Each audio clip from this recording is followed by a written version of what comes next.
Ciao, siamo su netbooknews.it. Oggi abbiamo un confronto video tra Asus MemoPad e Acer Iconia B1.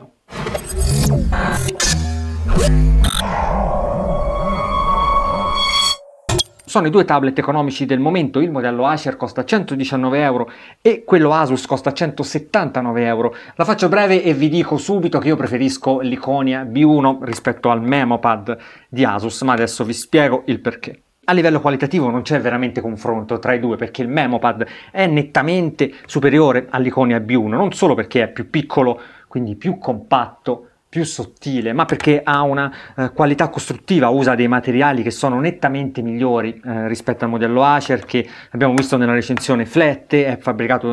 completamente in plastica, uno schermo che se premuto al centro fa dei brutti rumori, mentre il MemoPad è solido, è stabile, è assolutamente a prova di rumori, ha una buona sensazione quando si preme, si tiene in mano sia in modalità verticale che in modalità orizzontale. Da questo punto di vista, ripeto, non c'è veramente confronto. La scheda tecnica vede alti e bassi perché nel modello Asus abbiamo sì 1 GB di RAM e 16 GB di spazio interno contro i 512 MB di RAM e gli 8 GB di spazio interno del modello Acer, però Iconia B1 usa un processore dual core MediaTek a 1.2 GHz, mentre MemoPad usa un processore single core a 1 GHz. A suo favore c'è una fotocamera da 1 megapixel contro quella da 0.3 dell'Acer, che abbiamo visto è molto scadente. E c'è uno schermo che, nonostante abbia la stessa identica risoluzione del modello Acer, ha una luminosità molto più elevata di 350 nits, che permette quindi di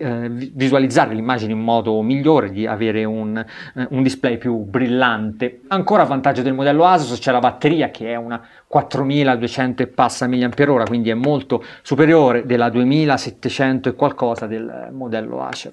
che però di contro dalla sua ha Bluetooth integrato e GPS, cose che sono completamente invece assenti nel modello Asus. E ancora, per parlare di hardware, vi segnalo che il modello Asus ha questo piccolo e gradevole alimentatore con porta USB e dimensioni abbastanza compatte, qualità costruttiva buona, mentre Acer propone questo bruttino alimentatore sempre USB, ma comunque un po' più grande, con questa presa intercambiabile. C'è una bella differenza tra due, no? Credo che sia abbastanza evidente. Lo stesso tipo di cura, lo stessi concetti vengono proposti anche nelle due confezioni. Guardate, questa è quella Asus, piccola, compatta, con un design minimale, e questa è quella dozzinale del modello Acer. Interrompo un attimo la recensione per consigliarvi di approfondire il discorso relativo ai due tablet. Io in particolare ho già pubblicato la recensione per Acer Iconia B1, la trovate, la vedete qua accanto, basta che ci cliccate per vederla, e nei prossimi giorni su epc.it o comunque nel canale, quindi iscrivetevi, pubblicherò anche la recensione per l'Asus MemoPad. Se passiamo al software, scopriamo che entrambi usano Android 4.1 Jelly Bean, quindi una delle ultime versioni, la 4.1.2 per l'esattezza. Però abbiamo nel modello Asus tutta una serie di personalizzazioni dell'azienda, applicazioni offerte in esclusiva, come tutte quelle che poi abbiamo visto anche negli altri tablet Android, comprese le nuove mini apps che girano sopra lo schermo, un po' come succede nei Samsung con l'interfaccia TouchWiz, e sono veramente... C'è veramente un pacchetto software molto più completo e arricchito rispetto alla release standard, che è proprio molto basilare, quasi vicina alla Google Experience che viene offerta qua da Acer nel suo Icona. Ora, fatte queste considerazioni, vi starete chiedendo perché ho scelto l'Iconia e non il MemoPad, che ha un software migliore e una qualità che è nettamente superiore. Il fatto è che il suo processore ha un GHz, il single core via VM8950, è decisamente più lento del dual core a 1.2 presente nell'Iconia. A conti fatti, nell'utilizzo di tutti i giorni, nonostante qua abbiamo 1 giga di memoria RAM e qua soltanto 512, il modello Acer risulta migliore per l'utilizzo tradizionale, perché ha meno rallentamenti,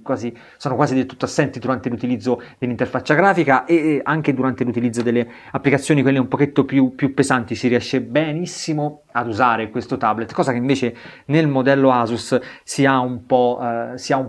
fa con un po' di fatica, ed è soprattutto, ripeto, una questione dovuta proprio alla CPU. Asus tra l'altro qua fornisce 3 impostazioni energetiche per regolare la frequenza della CPU, e questo va a vantaggio dell'autonomia, perché si può ridurre la frequenza e aumentare la durata della carica, ma in linea di massima, tutto sommato, considerato 2 settimane di utilizzo, che è il tempo in cui li sto provando, io mi sento proprio di consigliarvi questo modello Acer dal punto di vista prestazionale. Il vero vantaggio del modello Asus può essere quello nella riproduzione video, perché la sua Mali 400, la GPU integrata, riesce a riprodurre filmati Full HD, cosa che invece non è possibile con l'Iconia B1 proprio per motivi tecnici dovuti alla scheda grafica, ma ripeto, nell'utilizzo di tutti i giorni è da preferire Iconia B1. E poi, se vogliamo veramente andare al sodo, io credo che 119 euro per Iconia B1 siano soldi meglio spesi dei 179 euro del Memopad, che se è anche superiore dal punto di vista qualitativo, lo ripeto, però